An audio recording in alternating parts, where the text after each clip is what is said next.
Okay, folks. Hi, everyone. Thanks for coming and joining this session today. My name is Karen Sutton, founder of the Global Good Awards, and we have our judges with us who I'll introduce in a moment.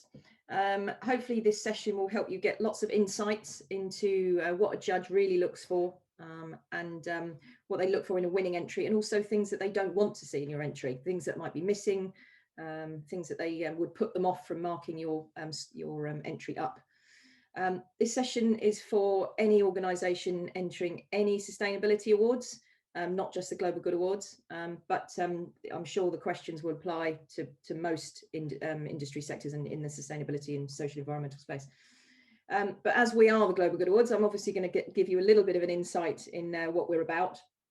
As far as I'm aware, we are the most sustainable awards programme on the calendar, I think. Well, no, actually, no, I don't hope. I hope that people will follow best practice and follow what we're doing. So do have a look at our website for more information about what we're doing in that space. We're also accredited with an awards trust mark. We were the first in the world to receive the gold standard. And that mark is to recognise ethical and transparent practices and to build trust between an award scheme and its entrants. And from next month, we'll also be members of 1% for the Planet. Finally, if you do enter the Global Good Awards this year, probably ongoing next year, we'll be doing something called a buy one, get one tree. So enter our awards and we'll be protecting one tree. We're not going to plant, we're going to protect. The big difference between the two, and I'll let you look that up. So onto the categories that we've got this year. We've pretty much got the same as last year, but we've featuring a couple of new ones this year. Waste reduction and minimalisation, and Martin's going to give a little bit of an insight in the difference between that and circular economy in a little while. We've also got a new COVID Crisis Champions Award this year, which is free to enter for any public sector service, any state schools, any public sector side of things that have done a lot to support the crisis. And it's also free to enter for any other organisation entering another category as well. But this session, we're going to be talking about Company of the Year, sustainable supply chain, climate action, circular economy, and waste reduction and minimalisation. Before I come on to our judges, I'm going to explain a little bit about how the session's going to run. So they're going to introduce themselves and why they are on this session, qualify why they're on this session, and tell us a little bit about what impresses them in an entry, and also something that would mark down your entry. Then it's over to you guys to drive the session and ask questions about your entry. So I hope you do have questions ready and waiting. If you've got something confidential you'd like to ask the judges, please use the Q&A section and use anonymous. And then I'll prompt one of the judges to answer that directly. If you'd like one of the judges specifically to answer it, just let me know.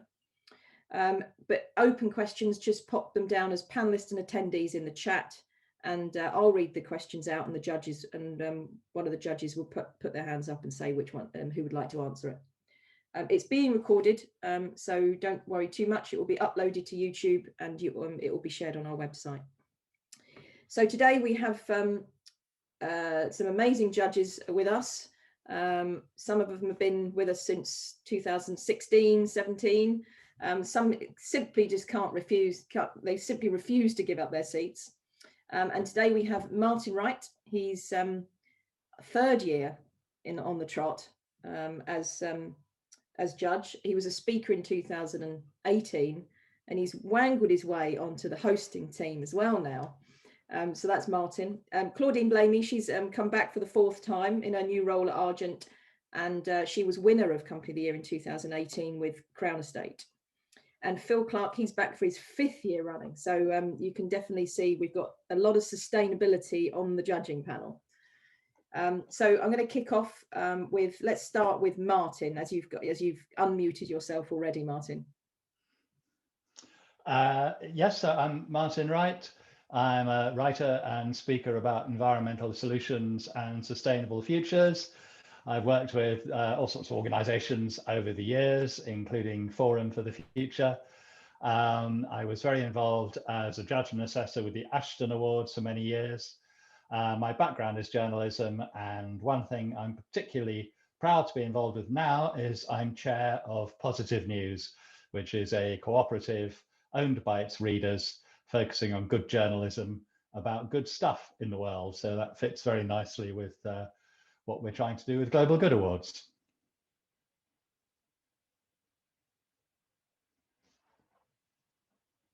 You're muted, Karen. I know. Can you carry on going on with something that impresses you, something that doesn't impress you? Okay, in terms of looking for entries, stuff that works well in entries, I think I've got quite a little list here, but one thing I would pick out is that an entry is credible when it's not overhyped. I think I look for quality and clarity in an entry rather than quantity and what I call stats waffle, which is where you get a whole paragraph of lots and lots of statistics, very little guidance for the reader as to exactly how you should view these statistics, what they're comparable to, etc., etc. So I've got other things I could say that I don't like about entries. So I think at this stage, we're just picking out one salient thing, are we, Karen? No, you can go on, Martin. I can go on. All right. Well, meanwhile, folks, if you want to start asking your questions and posing them in the chat. I will take that. I'll take that invitation and I'll go on for a little bit. Quality and clarity, not quantity and stats waffle. As I'm sure all judges would say, try not to hype us into submission. Sometimes you get awards entries that have clearly been compiled by somebody who knows a lot about the issues, but then has been run through the comms department, been run through the PR department, and they've given it the full hype treatment, and that's just plain off-putting because you just feel like somebody's trying to pull the wool over your eyes. I think on a more another negative, I would say personally, is entries that look like they've been cut and pasted, often from corporate PR material, where you feel that people have not really given much attention to exactly what the award is asking for, but instead of sort of cut and pasted, fairly generic puff material. Sometimes you get a sense of a tick boxy mentality, where people are thinking, oh, we've got to make sure we tick the box of diversity, or we've got to make sure we tick the box of education or whatever, where it feels like there's lip service and nods being paid to any conceivable desirable quality, rather than actually talking about what you're doing. I think the other thing I would say is, if you're a business, don't be shy of being a business. I want to know as a judge, if I'm awarding a business, how what you're applying for fits into your core business strategy. I want it to be part of you being a successful business, because frankly, if it's not part of you being a successful business, then it won't thrive very long. It won't get the energy and attention it deserves. Okay. And one thing I could say more about things I look for, but I don't really want to steal my other judges' thunder. We'll come back to you. Sorry? We'll come back to you for more, I'm sure. Okay, I was just going to say the one thing that I think I'm always looking for is, okay, you've done this, it's great. How can you hold this up as an example that others can take up and replicate? Not necessarily replicate precisely, but how can they take it forward? How can they be inspired by it? How can they take practical lessons from it to make sure we roll out more of this good practice further and faster? Great, thank you, Martin. Probably enough for me, yeah. There has been a private question on Q&A, Martin, the first one. Could you answer that while I move on to Phil? Phil, you're muted. Not anymore. Thanks, Karen. So hi, my name's Phil Clark. I run an environmental sustainability consultancy called Consium. I've been doing that for coming up to 6 years, and we work with companies of various sizes, helping them to understand their environmental impacts, how the environment impacts them, and help them come up with better strategies to be more purpose-led, more purposeful. I'm working on a couple of companies with their B Corp process at the moment, putting myself through the B Corp process. And actually this week I'm in the middle of the B leader training, so I'm having a lot of B experience at the moment. It's really good and really exciting. So yeah, this will be my 5th year on the panel. I've spent a lot of time in my career either judging awards like this and others, BITC and some other awards, but also on the other side of the fence writing them. So prior to running Consium, I was Capgemini's head of environment in the UK. So I spent a lot of time there trying to win awards for the company, sometimes more successfully than others. But so it's kind of given me experience to both sides of the fence. I guess for me, what I look for most is just simplicity, just answer the question. You know, Karen and a number of judges that are involved work quite hard to craft questions that will guide us to good winners. There's a lot of, the clues are always there in the question. So make sure you pick out what it is that the question is asking for, think about the points it's offering, and don't make us hunt for evidence. So I saw a comment earlier about you want to see stats. Martin was saying don't give us too much stats. Well, I completely agree with Martin. We don't need too many stats, but if you're going to evidence something, give us some sensible evidence of that, whether it's statistical, whether it's graphical, whatever it is, but give us something that allows us to look at what you're doing and give you the points you deserve. You know, my starting point as a judge is I always want to give everybody 10 points, and I kind of mark down from there almost. Just make it easy and allow us to reward you for the great stuff that you've been doing. In terms of oh yeah, one other that's come up a couple of times over the last few years. If you're doing something innovative that's really innovative, please tell us why it's innovative, because if it's so unique, there's every chance that on the judging panel we don't have a lot of experience in that area either. So give us some guidance. So otherwise we either don't understand it, or we're going to have to go off and spend time trying to understand that, and not every judge has the time available to do that. So just again comes back to that, make it easy for us to reward you for your great work. In terms of don'ts, I think Martin's already touched on this, but attachments are great. We love to see evidence and attachments, but my biggest frustration is when somebody says we've done this, and if you go and look in our sustainability report, you can see evidence, and attached to it is 150 pages of sustainability report, and I'm not going to read that. I might do a quick word search, but I'm not going to go any further than that. So, you know, you just risk losing points for something like that. So again, comes back to that, make it easy, don't make it too hard for us. We want to support you, we love what you're doing, but just make it as easy as you can. Cool. Claudine, I'll stop there and hand over to you. Thanks, Phil. Going back to innovation, being innovative, we have expanded our application form this year. Last year we just asked for a tick box for people to, if they would like to be put forward for the Special Judges Award for Innovation, please tick here. We received 90% of our applications whereby they tick the box. So this year we've asked 200 words of why it's innovative. And innovative means new, it means never been done before, it means answering a problem that's not been solved before. It's not raising £30,000 for charity for a bike ride, because actually that's what some of the ticks were last year. So please make sure that you challenge yourself before you tick that box, because that's key. It needs to be new.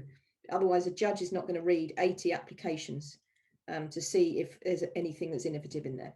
So yes, so before I pass on to Claudine, just to say to everybody might have joined later, only put questions in the Q&A if it's a private question, a confidential question. I don't think either of them so far have been particularly specific to your business or anything. So I'm going to read the next one out because it's not specific to a business. Who usually wins if a very good large company comes up against an extremely good small company, e.g. what if the large company can have more impact numerically, but the small one is awesome? I'm just going to highlight one split, and that is we have got a split between Global Good SME of the Year and Global Good Company of the Year, and the split is 250 staff. But maybe who would like to answer that question? I'm happy to answer just a quick thing, because I've been in this dilemma on a panel before. And I remember looking at a very large company that had given many millions to charity against a smaller company that had given a few tens of thousands, but they both had written very good entries. And in the end, one of the criteria that I looked at was kind of proportionality. You know, to that very well-known global business, £3 million actually wasn't very much money, despite it being a vast sum.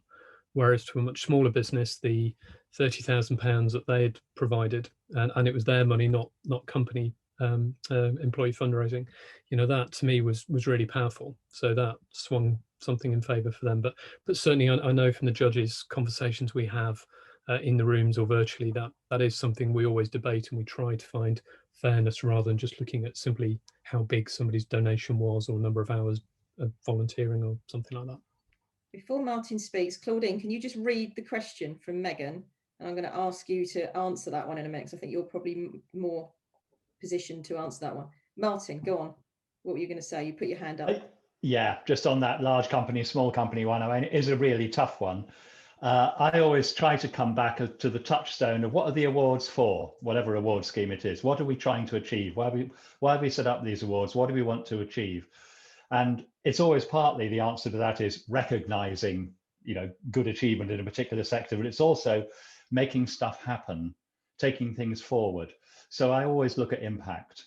What kind of impact will this have? Now, you might think that the automatic answer to that is going to be, well, the large company donating the $10 trillion that Phil was talking about would always win because that impact is going to be more substantial, but it's not always true. It might be that a small company might be intervening in a very specific way that is going to change practice more widely. It might be that the large company is donating money like large companies usually do, so there's nothing particularly different going on here. But by the small company getting involved in whatever exercise it is, charitable or philanthropic or whatever it might be, it's actually more likely to shift the needle, to start creating change, maybe other small companies following their example and so on. So I always come back in part to saying, what's the wider impact of this? How does this serve what the awards were set out to do in terms of encouraging positive change further down the line? Great, thanks, Martin. So Claudine, come on to your intro and your what you would say is a good and bad, and then answer that question if that's all right. Sure. So I'm Claudine Blamey, currently Head of Sustainability and Digital Strategy at Argent. I have a very, very varied background. So just before this, I was Director of Sustainability at EasyJet. And before that, I was Group Head of Sustainability at Sainsbury's. And then quite a long time, about 17 years or so in real estate. So British Land, SEGRO, and the Crown Estate, and started life in manufacturing, working as the environment manager for Honda. So quite a long sustainability background, but now delving into digital as well, which is very exciting. So I think going last is really bad because I haven't got anything original to say, maybe one or two, but I think for me, don't make it too long. It needs to be concise and just easy to follow, easy to understand. And, you know, almost from the first paragraph, you get the gist. I think that's, for me, it goes a long way in winning over judges. Focus on the impact that's really delivered on the ground. Statistics are fantastic, and you can have lots of statistics around what went into the projects, lots of inputs. I love to see some impact outputs of what's been actually achieved. And I think just what Martin just said, I think was really important. And so I'm going to reiterate it. And the impacts are never just one impact. They tend to have tentacles and have lots of different impacts. Even carbon saving doesn't just have impact on climate change. It has all sorts of other impacts that you can really build into your entries. And that makes it really interesting. On the innovation piece, I'm hoping there's going to be lots of innovation type entries this year, because you've had such an amazing time in the past year with COVID. And I think there's been lots of people out there thinking completely differently. And I'd love to see some of those come through for us to see. And for those, I think they've got to be scalable, they've got to be replicable, for us to really make a change in society. So love to see that. I think that's probably it from that perspective. And Karen, you wanted me to answer this question. Behaviour change. One of my big bugbears, that we do all this wonderful things and we say we've saved carbon, blah, blah, blah, and we haven't changed anybody's behaviour, so it never sticks. So I think if you've got a project that is being around behaviour change, even if it is about recycling or whatever it's about, I think it's definitely worth entering. Great. Okay, good. Just going to ask Denise, who's just asked a question privately. Did you mean to ask that privately? Can you just pop it in the chat just to check you did, because it seems to be quite a general question again. No, it can be public. Okay. Okay, please, guys, if you want to ask a public question, please put it in the chat, not the Q&A. If an organisation, so whoever like to take this, feel free to put their hand up. If an organisation has more than one product, service, initiative, should all of them be described in similar depth, or should the focus be more on one and the others may be briefly mentioned? Martin. I mean, it depends what award you're applying for. So do look closely at the criteria of the award you're applying for. If it's Company of the Year, we'll be looking specifically for stuff that shows your achievements right across the company. So we'd be looking for a multiplicity of achievements. If you're doing something specifically on circular economy, for example, it'll be whatever is most impactful, transforming you into a circular business, a circular organization. So do look closely at the award criteria is what I would say to that. And in saying that, kind of echoing what Claudine was saying, we do have to wade through an awful lot of stuff as judges. We love doing it, but we're usually doing it on a Sunday evening or whatever. We're doing it in our own time. So make it easy on us in terms of being selective as to what you hit us with. Yeah, great. I think one thing I forgot to mention was actually pictures speak 1,000 words as well. So I'd love to see some visuals as a part of the entries if you've got them. Great. Okay. We don't have any more questions at the moment. Please, guys, this was your session to ask questions. So there's about 14 of you on the call. So please ask away. Meanwhile, I'm going to throw one in that is something that a lot of the judges come to me and is a bugbear for most of them, and that is making empty claims and not qualifying what they're saying. Examples: we've made significant changes. What are those changes? Tell us what they are. There's, you can use the word significant as long as you back it up with what those claims are. Or as a result of X, we've boosted our employee engagement immensely. But you're not qualifying what you're saying. These are actually things that I've actually extracted out of application forms. So please make sure if you're going to say things like that, and they often do come out of PR and marketing spin, like Martin has alluded to, please make sure you qualify what you mean. If you're writing a sustainability report or some marketing material for your website, maybe that's okay, but it's not for an award entry that has got a robust judging process like this. Martin. Me again, sorry. But just absolutely building on that, when you do qualify things, please make the qualifications meaningful. One thing that has annoyed me as an awards judge is people looking for the biggest number possible to put in terms of evidence of impact. And there's this annoying phrase that's come around, especially in the days of social media, reach.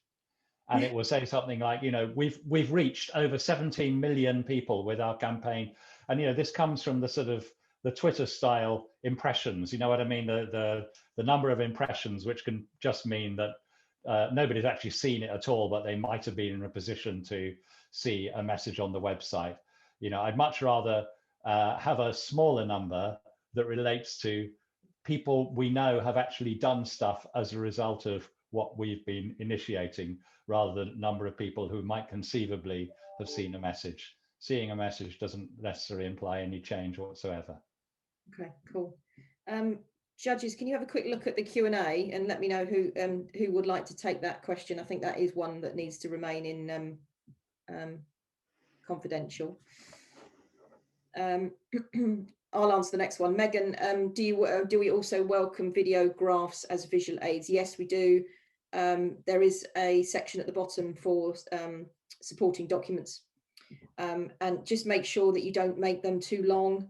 As one of the other judges alluded to earlier, we don't want really like 15-20 minute long videos.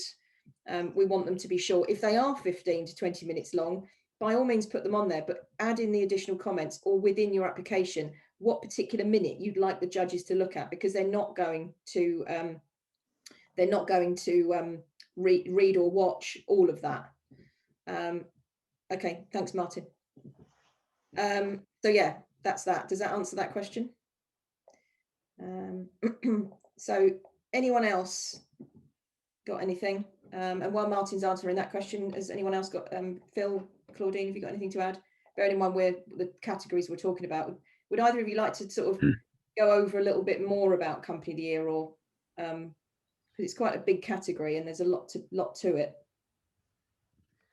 Yeah, I'm happy to share some thoughts from last year, and just thinking about one of the winners, or the winner from last year, and it was that real evidence to me about the going above and beyond. So it wasn't, this was Tideway, I think, who won last year, and there were just lots of small things that I'd never come across before in terms of sort of sustainability thinking, and it just showed a real broad depth, covering everything from environmental things to diversity and inclusion, to social aspects, to how they were working with local communities. You know, it was just a really rounded entry, and I think to me that's so important. If you're looking at Company of the Year, it has to be going, you know, very much above and beyond, and encouraging and driving and embracing other people to do differently. And you know, there are aspects of their work that you look at it and just go, well, why wouldn't companies do that? But I know most companies aren't. So, you know, by virtue of seeing a big company showing it is possible, the art of the possible, that's superb. And I think that the more we can see that, the more we can tease out brilliant examples, and we can share that with people to just raise the bar across the industry, then that's superb, and it's a powerful bit of the awards for me. Okay. Before I come back on to, go on, Martin. Very briefly, I just fluffed the technology of answering that question privately. So I will just give my one-word answer, which is, this is to Neil Powell's question. My one-word answer is yes, emphatically yes. Okay, fine. Okay, which one was that to? Yeah. Okay, fine. If it's not clear, please ask again, and I'll type something in. So he said thank you. Right. The anonymous attendee that asked the question about Tesla, can you just confirm that you did mean to put that in privately, because I think it could be a open one.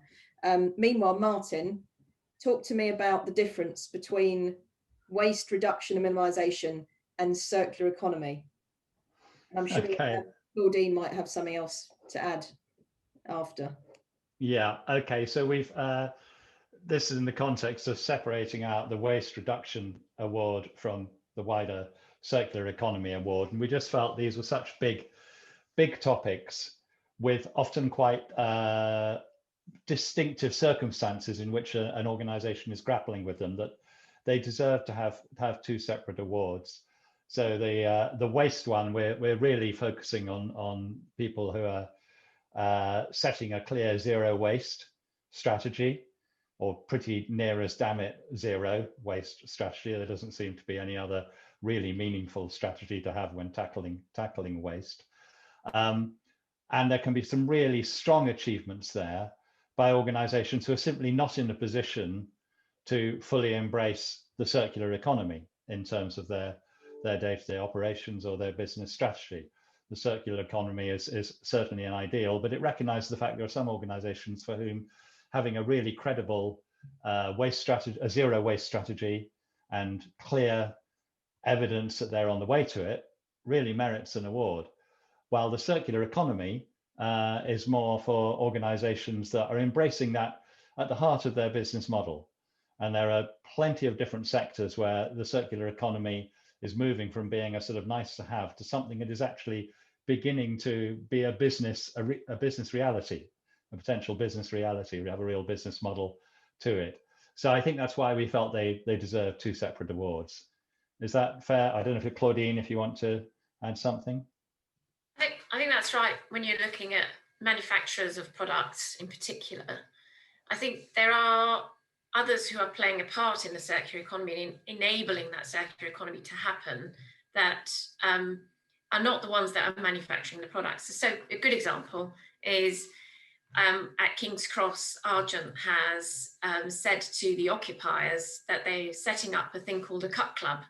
And that was to get rid of all the cardboard cups that people use and bring in the reuse cups.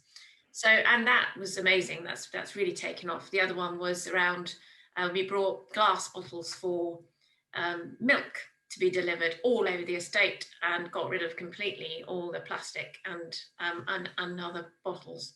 So it's things like that. We're enabling the circular economy to happen. We're not at the manufacturer end, although the manufacturer end is what we build and we are doing lots around that.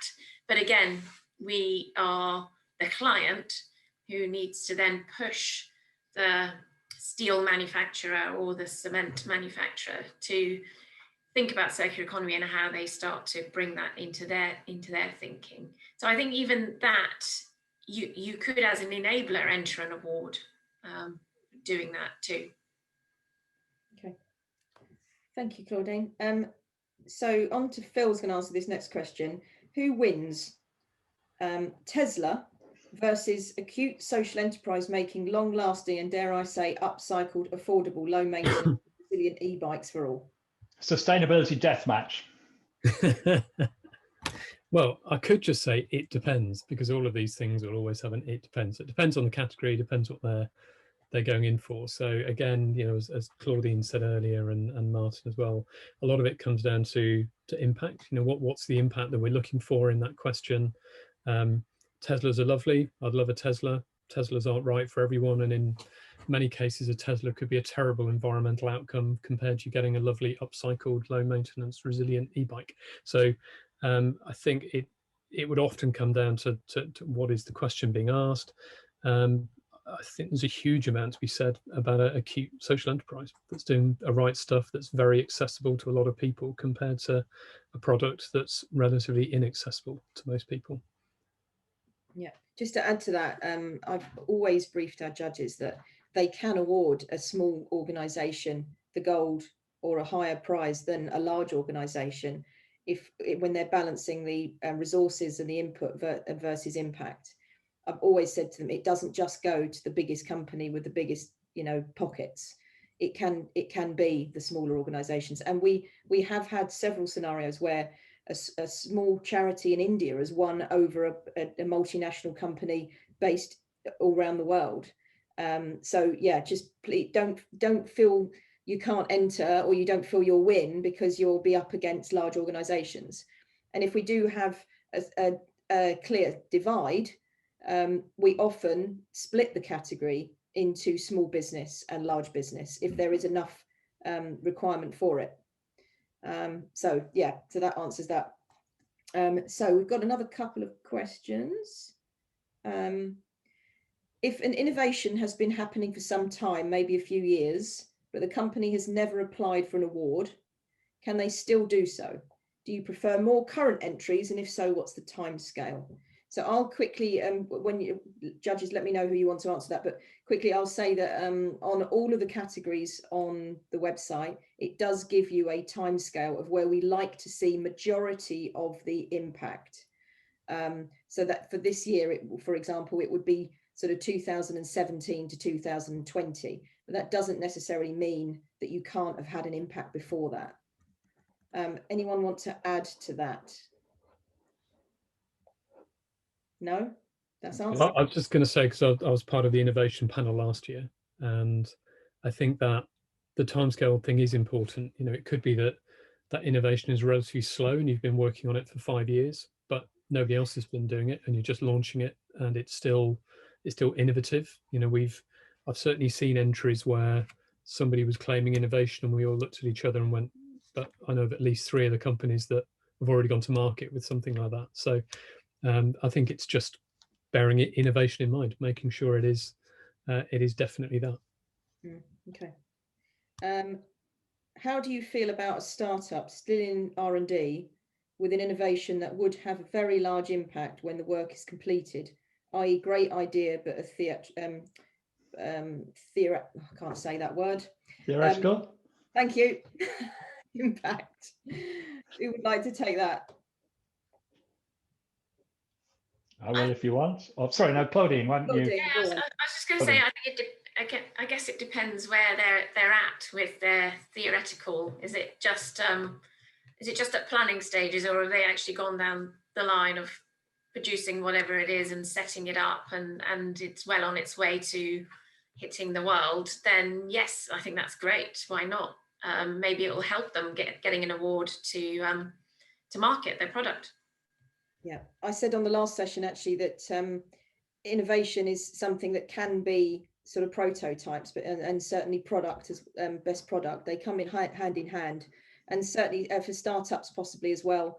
If you've done your research, you know the impact that it's going to have, then yes, it could get through if it's a strong entry and it's a strong product or service. I absolutely agree with both of that, and I'd just add to that. I'd look for 2 elements of feasibility in particular. Is this technically feasible, and is this economically feasible? And economically feasible doesn't necessarily mean you have to do it yourself. It may be that it can only be brought to market by a larger player or whatever. But I'd want some evidence that A, it does what it says on the tin, and B, that it's going to be economically practical to get it out there. Yeah, cool. I'd maybe catch up by saying at some point. So Yeah. I was watching Grand Designs last night from the previous week.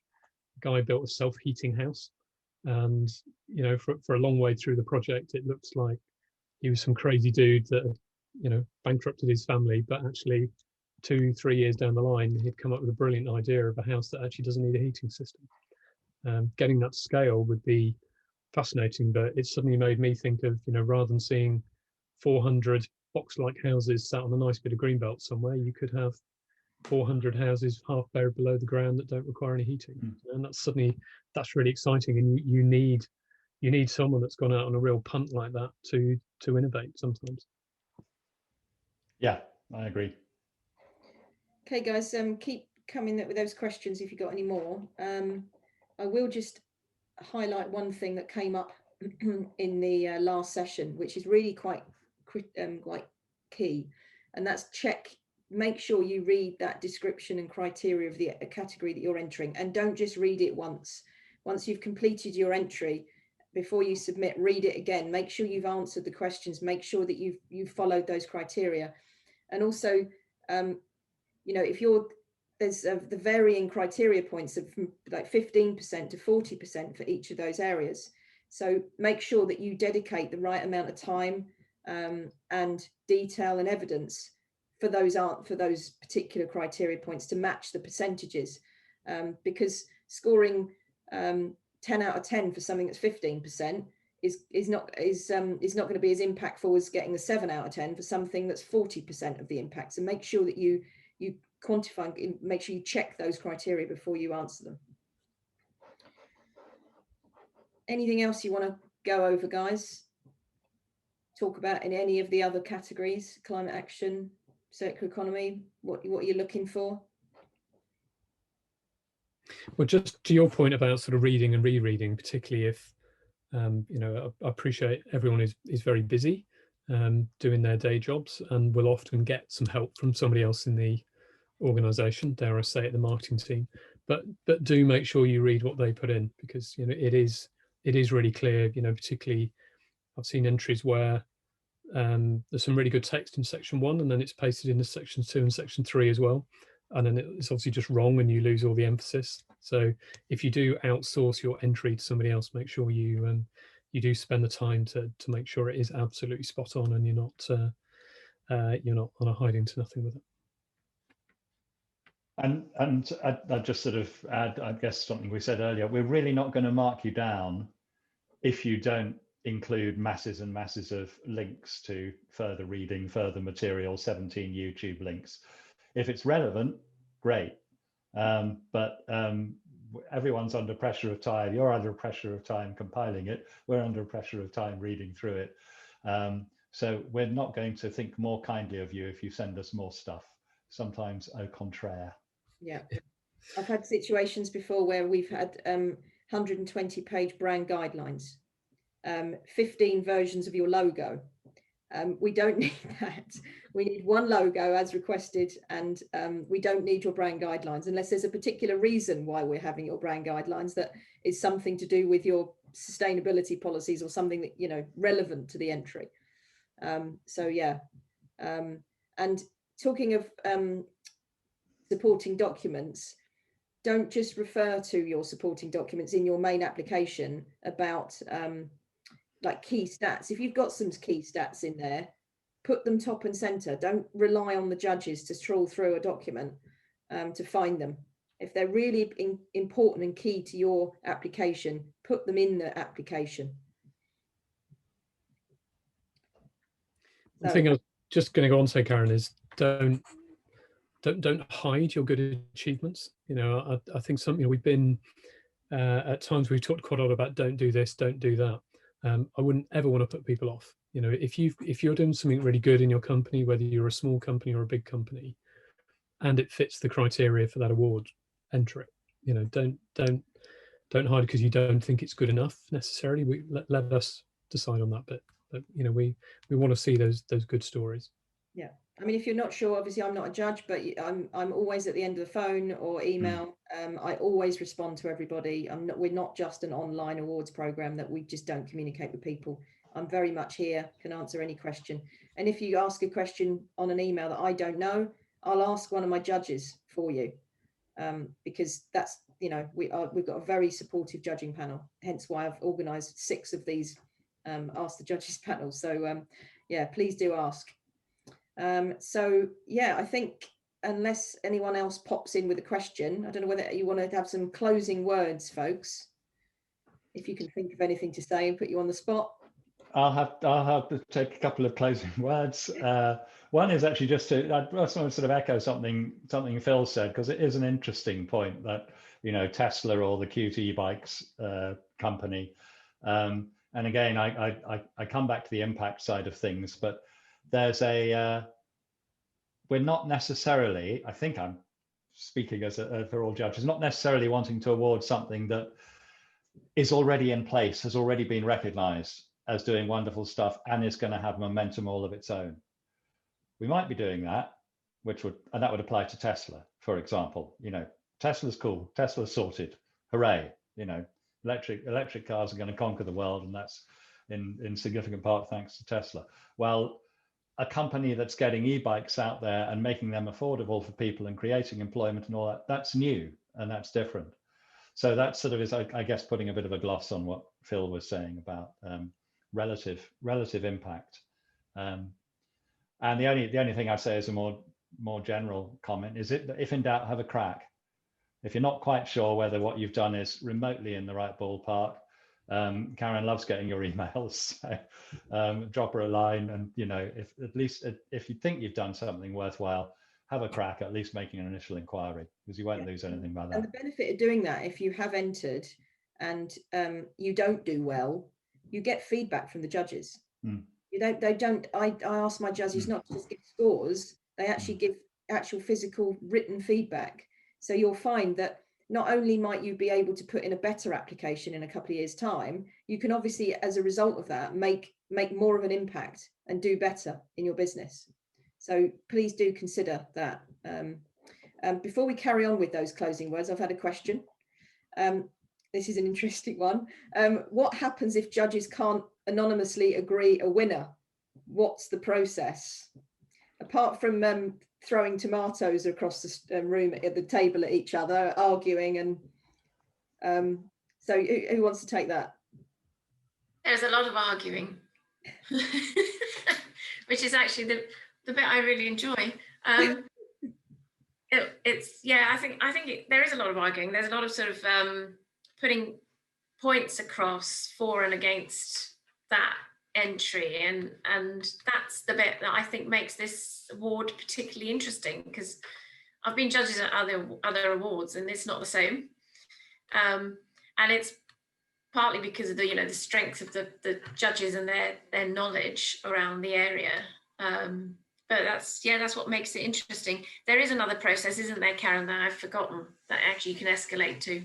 Yeah, so I was going to let you guys answer first, but so we have a sort of it is a one-stage judging process, but I kind of split it into two, in the fact that all the judges for each category score online independently, and then I extract all of the scores for each entrant and look at the overall score for each of the judges, and it can vary quite significantly. And if there are two judges that have scored it very similar and one judge that hasn't, I'll highlight those, and then on judging day, which obviously last year happened on about 20 different Zoom calls, I will ask them, I'll highlight it, say, right, you scored it 30% less than the other two judges. Can you talk about that? Why did that happen? Is there something that you know more about or less about for one of the particular criteria areas? Why did you mark it down or higher? And they will bash it out between them. And if there's a score change, it will get changed on the system. And then generally, unanimously, there is it is unanimous, but there are often situations where they are arguing for some time. And the difference this last year to the previous years I've experienced is, I would normally brief everybody. They would go off into their own little groups, and I'd make sure they moved around so there was no judges that had an interest in any of the entries. So I would move them about in groups, and I wouldn't hear any of the conversations. But last year I got to hear all the conversations because I was sitting on the Zoom calls. So it was really, really interesting to see how seriously everyone took it. So that was a great experience for me. And to me, that's one of the powerful things. I mean, echoing what Claudine said, I've been involved in quite a few different award schemes over the years. This is the most rigorous I've been involved in. And, we do argue. And there was one last year where, the first time in whatever I've done, sort of 15, 16 categories over 5 years, that we really, really struggled. So we just kept at it like you would. That was innovation, actually, wasn't it? Yeah, we'd have a break for a few days, and then we'd get back together again, and then we'd try something different, and then we'd have another round of arguments, and it was all very nicely done, and we were all very nice to each other, and we're still friends. Well, I was getting quite fed up with it, but I didn't say I wasn't fed up with it, but it was, to me, what was amazing about that was however many of us were involved, 3, 4, 5 people, we did just keep at it. And everyone was determined to find the right winner, and there was no ego in there. It was about finding the genuinely the most innovative awards that deserve to win. And so I think if it always takes time to put an entry together, so have confidence that we treat them very seriously, and although we're all doing this in our free time, we do our best to be right by you. Claudine, any closing words? No, I'm really looking forward to those arguments and throwing around some ideas. And I'm really looking forward to seeing some really good, innovative entries. So good luck, everyone. It's good to have you back on the panel, Claudine. And you'll experience the virtual side of it this year. Yeah. Phil. I know, I think I've said my bit. Just get your entries in. It's a good one. Okay. Oh, sorry. I was just going to, it was a question, but actually somebody's just answered. Good. I'm convinced I'm going to enter. So there we go. So I think we are done. I think we're a wrap. So thank you, everybody, for joining the call. If you've got any questions that you want to throw to me, just email me. You've always got all my email address. There are 4 more sessions lined up for all the other different categories with different judges within that with that kind of experience. So please, if you want to join another one, please do so. Otherwise, thank you all for coming, and thank you, judges. Thank you. Thank you. Bye.